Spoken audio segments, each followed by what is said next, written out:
Hello my dear student, education platform पर आप सभी का स्वागत करता हूं। तो जैसा कि हमने फर्स्ट चैप्टर का इंट्रोडक्शन कंप्लीट किया था, आप लोग देख लिए होंगे। आई होप आप सभी को पसंद आया होगा। तो लाइक और कमेंट करते रहें बराबर। तो आज हम डिस्कस करेंगे इसके एग्जाम्पल और इसके एक्सरसाइज के सवाल। तो आप लोग को अच्छा लगे तो भाई आगे शेयर करते रहिए अपने दोस्तों को, जिससे कि उनका भी फायदा हो और आपका भी रहा है। तो ठीक है, देखते हैं इसका जो पहला एग्जाम्पल है, बात करते हैं। पहला एग्जाम्पल ये है, कह रहा है कि यहाँ पे एग्जाम्पल, ये जो एग्जाम्पल है, ये जो सवालें बताई जा रही हैं, ये आपके क्लास 10th की जो मैथमेटिक्स एनसीईआरटी है उससे ही बताई जा रही सारी चीज़। क्योंकि अगर एनसीईआरटी हम पढ़ते हैं तो उसके जो एग्जाम्पल है वेरी मोस्ट इम्पॉर्टेंट है, और इसकी जो एक्सरसाइज के सवाल हैं वो भी इम्पोर्टेंट। देखा जाए तो जो बोर्ड एग्जाम में है तो एनसीईआरटी के एग्जाम्पल ज़्यादा पूछे जाते हैं, तो इसके लिए आप लोग को इसके एग्जाम्पल और एक्सरसाइज दोनों को अच्छी तरीके से कवर कराया जाएगा। ठीक, तो जैसा कि आज हम लोग डिस्कस करने वाले हैं इसके एग्जाम्पल इसके ज़्यादा नहीं, 2-3 एग्जाम्पल हैं। तो पहले हम एग्जाम्पल को देख लेते हैं, फिर इसके बाद इसके एक्सरसाइज को समझते हैं। तो ठीक है, जैसे पहला एग्जाम्पल है, हम एग्जाम्पल आपको सीधा लगवा दे रहे हैं। क्वेश्चन में या बुक आपके पास होगी, उससे आप देख लेंगे कि कौन सा क्वेश्चन सर करा रहे हैं, कौन सा एग्जाम्पल है। फिलहाल हम एक बार इसको अच्छी तरीके से रीड करेंगे, जिससे कि आपको समझ में आ जाए कि हाँ कौन सी सवाल है, कैसे हमको पढ़ना है, क्या है। ठीक, तो जैसा कि एग्जाम्पल, इसका जो पहला एग्जाम्पल है, पहला एग्जाम्पल कह रहा है find the LCM and HCF. Find the LCM and HCF of 6 to 20। इसका मतलब ये है कि हमें 6 और 20 का अभाज्य गुणनखंड के माध्यम से एलसीएम और एचसीएफ निकालना है। तो देख लेते हैं, आप लोग को पता ही है अभाज्य गुणनखंड कैसे किया जाता है, तो देखते हैं। तो सबसे पहले हम ले लेते हैं यहाँ पे एग्जाम्पल आंसर। यहाँ पे एग्जाम्पल का जो आंसर है, बात करते हैं, वो फर्स्ट है। कह रहा है यहाँ पे 6 6 का अगर अभाज्य गुणनखंड करें तो यहाँ पे 6 का 2 गुणे 3, यहाँ पे लिख सकते हैं अभाज्य गुणनखंड, प्राइम फैक्टर गुणनखंड, जो इसका प्राइम फैक्टर है, ये कुछ इस तरीके से है। ऐसे 20 की बात कर लेते हैं, तो 20 का होता है 2 × 2 × 5। तो यहाँ ध्यान देते हैं, ये तो आसानी से कर सकते हो, 20 को हम ऐसे फैक्टर कर सकते हैं। जिसको नहीं समझ में आ रहा तो वो समझ लेंगे। 2 से डिवाइड करेंगे, 2 × 1 = 2, मतलब 2 × 1 = 2। 2 से इसको भाग करेंगे, यहाँ 5 आएगा, 2 ये 5 × 1 = 5। तो इस तरीके से हम इसका फैक्टर कर लेंगे।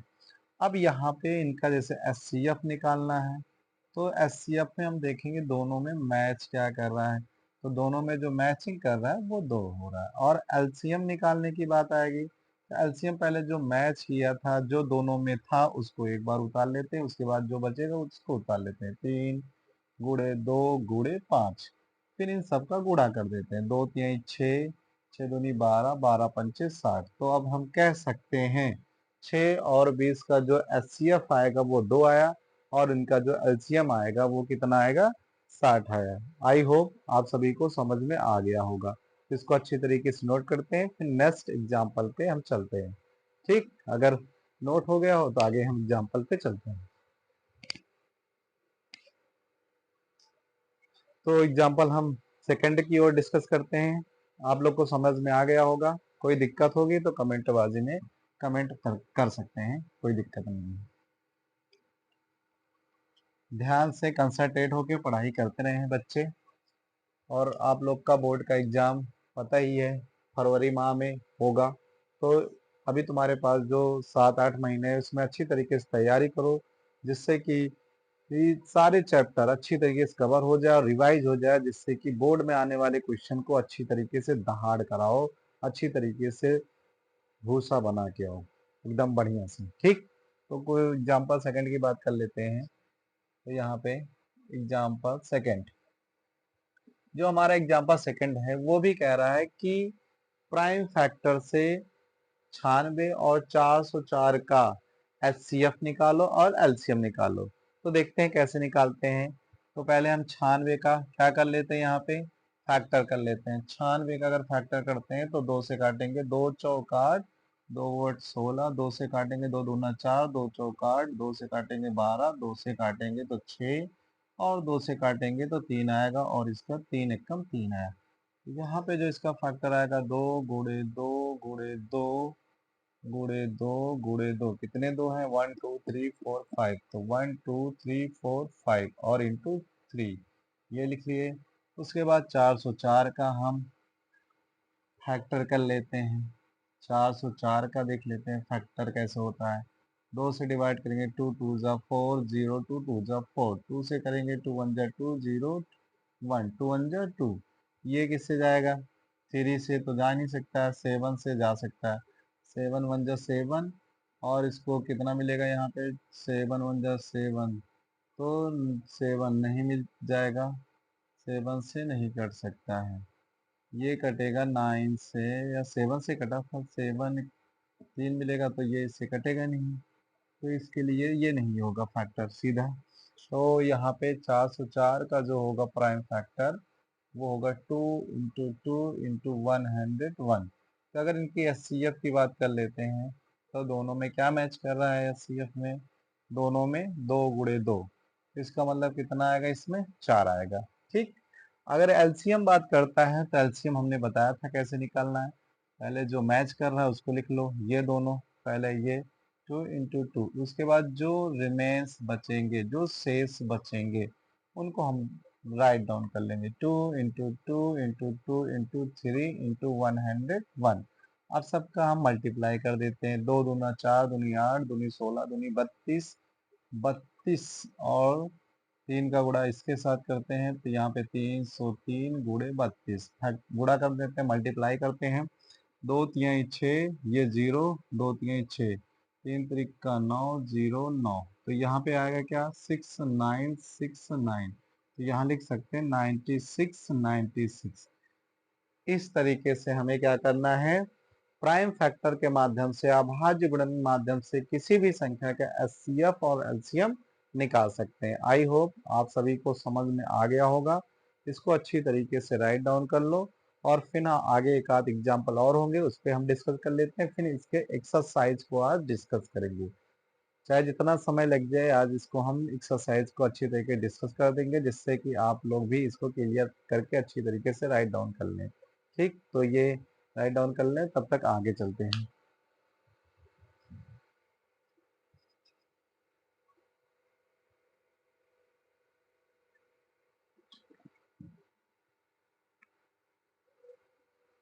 हो गया होगा सभी का।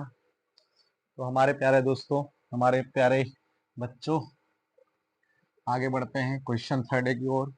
जो थर्ड क्वेश्चन है इसमें जो अभी हमने सेकंड एग्जांपल बताया था वो वेरी मोस्ट इम्पोर्टेंट है, वो एग्जाम में पूछा भी जा चुका है। तो ठीक, आगे देखते हैं।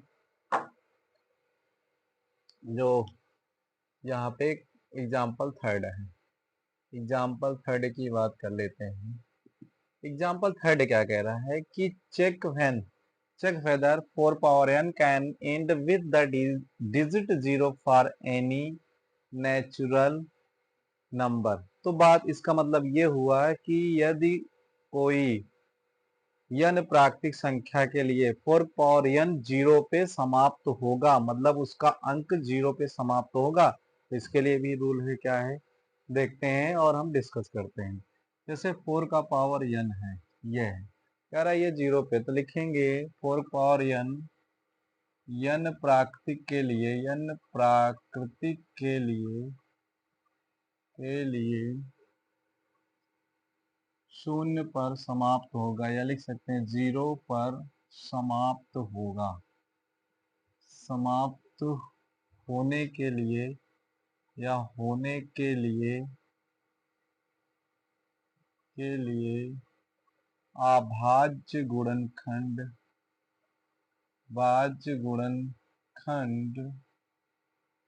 2 का पावर n इंटू 5 का पावर n के रूप में, या इसको यम कह सकते हैं, 2 पावर n या 5 का पावर n दोनों एक साथ हो सकते हैं के रूप में होना चाहिए, होना चाहिए, जबकि जबकि 4 का पावर n का अभाज्य गुणनखंड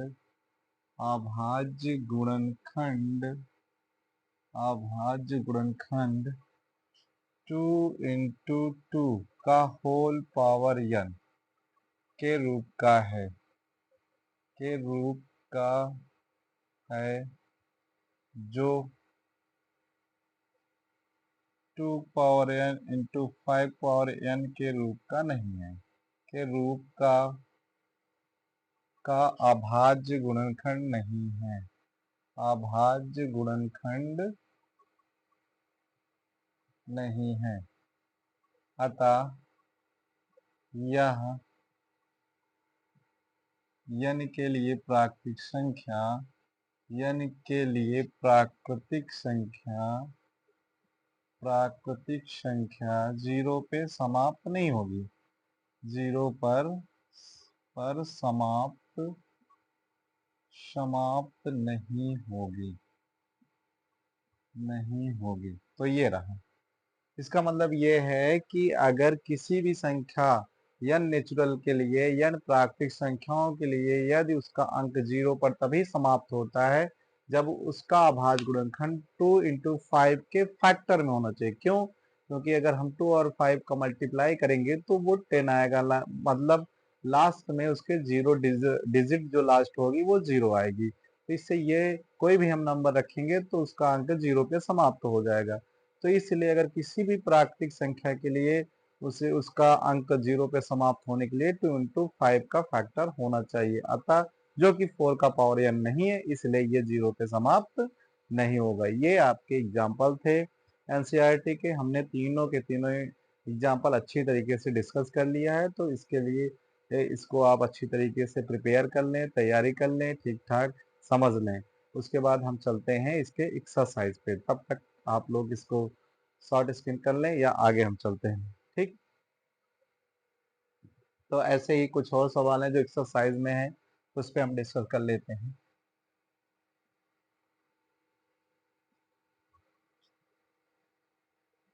मेहनत से पढ़िए, लगन से पढ़िए और दिमाग लगा कर पढ़िए।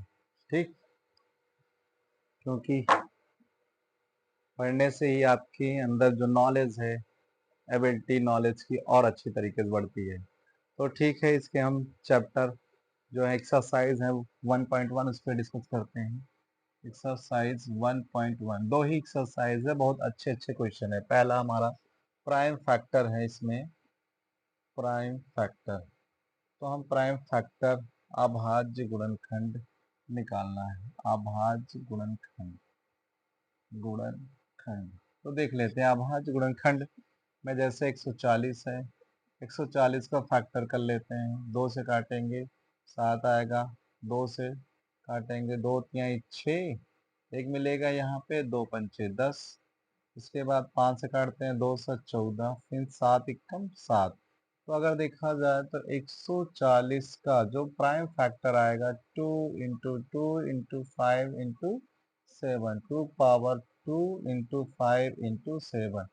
तो 140 का प्राइम फैक्टर ये हो गया। समझ में आया? इसके बाद हमारा जो है अगला क्वेश्चन, इसी में 156 का है। आप सभी अच्छी तरीके से इसको समझते चलिए, कहीं भी डाउट हो आस्क मी एनी स्टूडेंट। 156 के अगर हम बात करें, 156 का 2 से काटेंगे या 2 से डिविजिबल करेंगे, 2 से डिवाइड करेंगे, 2 7 जा 14, 1 मिलेगा, 2 8 जा 16, 2 से इसको डिवाइड करेंगे, 2 3 जा 6, 1 मिलेगा, 2 9 जा 18, ये 3 से 13 3 जा, ये 13 1 जा, ये इसका 156 का जो प्राइम फैक्टर आएगा यहाँ पे, क्वेश्चन नंबर 2 था, तो इसका 2 इंटू 2 इंटू 3 इंटू 13, इसको लिख सकते हैं 2 का पावर 2 इंटू 3 इंटू 13। तो 156 का जो ये प्राइम फैक्टर हुआ ये है। तो इस तरीके से हमें इनका प्राइम फैक्टर निकालना होता है। तो I hope all of you understand. ठीक, तो ऐसे हम आगे बढ़ते हैं। इसको आप राइट डाउन करें, इसके बाद हम आगे और जो क्वेश्चन है उनको लगवाते रहेंगे। ठीक।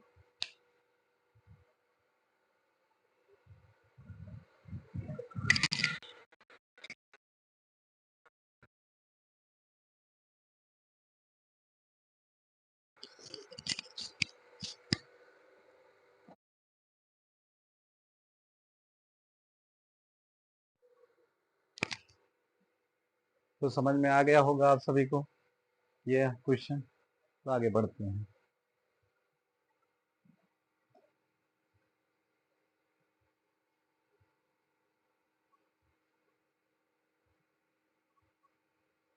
इसमें और 2-3 सवाल हैं प्राइम फैक्टर वाले, उनको बता देते हैं। जैसे अगली सवाल है यहाँ पे 38-25। तो अगली सवाल 38-25 की बात कर लेते हैं। थर्ड नंबर 38-25, इसका प्राइम फैक्टर निकालते हैं। अभाज्य गुणनखंड लास्ट में अगर 5 है तो या तो 3 से कटेगा या तो 5 से कटेगा। तो अगर हम 3 से काटते हैं, 3 2 जा 6, ये कट जाएगा आसानी से। 3 से डिविजिबल करते हैं। लास्ट में डिविजिबिलिटी जरूर मालूम होनी चाहिए, आराम से कर ले जाओगे। 3 1 जा 3, 3 2 जा 6, 1 मिलेगा। 3 4 जा 3 3 7 जा 21, तो 3 5 जा 15। जिसको हिंदी में समझना है, इंग्लिश में, दोनों लैंग्वेज में समझा दिया जाएगा। तो जैसे 3 1 3, 3 दूनी 6, और यहाँ कितना मिलेगा, 2 मिल जाएगा। 3 7 21, 1 मिला। 3 5 15 आ जाएगा। फिर यहाँ पे हम क्या करते हैं, 5 से डिवाइड। यहाँ पे लास्ट में ये 3 से डिविजिबल हो जाएगा। फिर 3 से डिवाइड करते हैं 3 से। 3 4 जा 12 हो गया। यहाँ पे 3 2 जा 6 हुआ। 3 5 जा 15। फिर 5 से होगा। 5 8 जा 40 और 5 5 जा, फिर 5 से करेंगे तो 17 आएगा। और 17 1 जा 17, मतलब ये समझो। 3 से करेंगे तो ये आएगा। फिर 3 से 3 4 जा 3 चौक 12, 3 दूनी 6, ये मिलेगा। 3 5 15, 5 8 40, 5 25, 5 से काटेंगे ये 17 5 85, फिर 17 एकम 17। इस तरीके से आसानी से जिन बच्चों जो एकदम कमजोर से कमजोर बच्चे हैं उनको आसानी से पढ़ाया जा रहा है, जिससे कि वो समझ लें। उनको यह समस्या ना हो कि कहाँ से कोई चीज़ कहाँ से आ जा रही है, तो इसलिए उनके लिए बहुत स्लो मोशन में पढ़ाया जा रहा है, दिक्कत नहीं होनी चाहिए। 38 25 का अगर हम फैक्टर निकालें तो 3 × 3, ये 5 × 5 ये लास्ट में 17 मिलेगा। ये 2 बार है तो इसलिए इसको पावर 2 लगा दिया जाता है। ये भी 2 बार है इसलिए इसका पावर 2 × 17। तो ये रहा हमारा 3825 का अभाज्य गुणनखंड। अगला जो क्वेश्चन है, इसमें 2 क्वेश्चन और हैं इसमें, पहले में वो देख लेते हैं। अगला क्वेश्चन है 5005। 5005 का अगर फैक्टर देखा जाए तो लास्ट में 5 5 नजर आ रहा है, तो 5 ही से भाग कर लेते हैं। 5 1 जा 5, 0 0, ये भी 5 एकम 5, 5 1 जा 5। इसको 7 से डिवाइड करते हैं, क्योंकि लास्ट में 1 आया। या तो 3 से होगा या 7, लेकिन 3 से होगा नहीं, तो इसलिए हम 7 से भाग करेंगे। 7 1 जा 7, यहाँ पे कितना मिलेगा, 3, और 7 3 जा, या 7 4 जा 28, 1 मिलेगा। 7 3 जा, ये अब किससे डिविजिबल होगा, 11 से। 11 1 जा 11 आएगा। और यहाँ पे कितना मिलेगा, 3, तो 11 3 जा 33, या 13 1 जा 13, या 5 से डिवाइड करेंगे तो 1001 आएगा। 7 से डिवाइड करेंगे 143 आएगा। 11 से भाग करेंगे 13 आएगा। 13 एकम 13। यहाँ लिख सकते हैं 5005 का 5 × 7 × 11 × 13, ये रहा प्राइम फैक्टर। ये सवाल इम्पोर्टेंट है। और एक सवाल और इम्पोर्टेंट है, वेरी मोस्ट, जो एग्जाम में पूछी जाती है, तो बच्चे उसका फैक्टर करने में समस्या हो जाती है, करने में दिक्कत हो जाती है, कहीं ना कहीं उनको समस्या आ जाती है। क्योंकि जो कुछ ऐसे फैक्टर होते हैं जो विषम संख्या या अभाज्य संख्याओं के फैक्टर होते हैं, तो उनको ढूंढने में भी उनको समय लगता है। तो ठीक है, वो जो फैक्टर है हम देख लेते हैं। जो अगला फैक्टर है वो 7429 है, इसकी बात कर लेते हैं। ये आई होप ये सारी चीज आपको समझ में आ गई होगी कैसे हमने फैक्टर की है। ठीक, तो आगे देख लेते हैं। आगे जो है उसको कैसे डिस्कस करेंगे।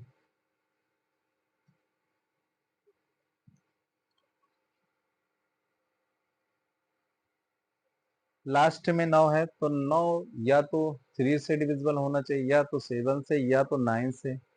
तो ये देखा जाए, अगर हम 3 से करेंगे तो 3 2 जा 6, 3 2 जा 12, ये 3 से तो नहीं कटेगा, ना तो 7 से कटेगा। अब लास्ट में अगर 17 से इसको हम भाग करते हैं 17 से, तो देख लेते हैं। 17 से भाग करेंगे, 17 चौका 68। ठीक, 68 अगर इसमें सब निकालेंगे तो 6 मिल जाएगा। तो 17 त्रिक 51, 17 त्रिक 51, तो यहाँ पे कितना मिलेगा, 11, तो 119 हो जाएगा। तो यहाँ पे कह सकते हैं 17 सत्ते 119 ये आया। फिर ये किससे डिविजिबल होगा? ये 18 से होगा नहीं, ये 19 से होगा। इसको अच्छी तरीके से एक बार हम समझा दे रहे हैं, इसको आप 2-3 बार लगाएंगे, प्रैक्टिस करेंगे तो आपको समझ में आ जाएगा किससे डिविजिबल होगा। 19 से डिवाइड करेंगे तो 19 19 दूना 38 और यहाँ 5 मिल जाएगा, 19 3 57, तो ये आ जाएगा 23। तो आराम से आसानी से, ये इंपॉर्टेंट फैक्टर है, बच्चों को ध्यान में रहता नहीं है, जिससे बच्चे जाके ये फंस जाते हैं। तो ये रहा 1.1 के पहले जो क्वेश्चन थे उसमें जितनी सवाले थे 5 सवाले थे उनका ये सोल्यूशन था। ठीक, इसके बाद हम सेकंड क्वेश्चन डिस्कस करते हैं। सेकंड क्वेश्चन क्या कह रहा है? सेकंड क्वेश्चन वेरीफाई वाला है, सत्यापित करना है। मतलब पहले दो संख्याओं का एलसीएम एचसीएफ निकालना है, फिर उसके बाद उनको क्या करना है? सत्यापन। तो एक दो सवाल इसके भी हैं, बहुत इजी सवाल है, आप लोग को समझा देते। जैसे पहला क्वेश्चन है इसके 26 और 26 और जो अगला क्वेश्चन है यहाँ पे 26 और 91, ये है 91 का हमें क्या करना है? वेरीफाई, एचसीएफ और एलसीएम निकाल कर उनको वेरीफाई करना है। तो देखो कैसे वेरीफाई करते हैं, ध्यान समझते लोग। तो जैसे 26 का हम क्या करते हैं? फैक्टर निकाल लेते हैं आसान से, 2 गुणे 13 आएगा। और 91 का तो यहाँ पे 7 इंटू 13 आएगा। दोनों में एचसीएफ क्या नजर आ रहे हैं तुमको? 13 नजर आ रहे हैं, क्योंकि ये दोनों में मैच कर रहे हैं। उसके बाद एलसीएम की बात कर लेते हैं। एलसीएम जो मैच करेगा एक बार, उसके बाद 2 इंटू 7 बचाइए, गुणा कर लो 13, 2 7 जा 14, गुणा करो 14 3 42, हासिल कितना आएगा? 4, 14 कम 14 4 18, 182 आया। मतलब ये समझ में आया कि हमें जो इसका एचसीएफ आया वो आया 13 और इसका जो एलसीएम आया 182। अब वेरीफाई कैसे करते हैं, सत्यापित कैसे करते हैं, वो भी ध्यान दो। तो वेरीफाई यहाँ पे कैसे निकालते हैं? सत्यापित करें तो सत्यापित देखते, तो सत्यापित में हम लिखेंगे पहली संख्या, पहली संख्या फर्स्ट नंबर जिसे कह सकते हैं, गुणे दूसरी संख्या, दूसरी संख्या बराबर एलसीएम इंटू एचसीएफ। ये रहा। तो पहली संख्या यहाँ पे कितनी है? 26 है और दूसरी 91 है, और यहाँ पे एलसीएम कितना आया? 182 आया, और इसका जो एचसीएफ आया कितना? 13 है। दोनों को मल्टीप्लाई कर लेते हैं, देख लो 91 गुणे 26, तो ये 6 कम 6, 9 6 54, 2 1 कम 2, और 9 दूना 18, ये आएगा 6, ये भी 6, ये 8 5 13, हासिल है ये 2, 23 66 आया। 182 को अगर 13 से मल्टीप्लाई करेंगे, 13 दूनी 26, 2 आएगा, 13 अट्ठे 4, हम 13, 13 में कितना जोड़ना है? यहाँ पे 10 बचा है, तो हमारा कितना आ जाएगा? 23। तो इस तरीके से 23 66 बराबर 23 66, इस तरीके से हमें क्या करना है? ये मान निकाल लेना। और देखो दोनों में मान बराबर आ रहा है, इसको जब पहली संख्या गुणे दूसरी संख्या बराबर एलसीएम और एचसीएफ करेंगे तो दोनों में ये वैल्यू बराबर आ जा रही है, तो इसको हम आसानी से गुणा कर देंगे, मल्टीप्लाई कर देंगे। अगर दोनों का मान बराबर आता है एलएचएस और आरएचएस, तो यहाँ लिख सकते हैं अतः या सत्यापित है, अतः या सत्यापित है। ठीक, सत्यापित है। इस तरीके से इसके जो और क्वेश्चन है उसको हमको आगे लगाना है। ठीक, तो ठीक, ये नोट कीजिए, फिर अगला क्वेश्चन करवाते हैं।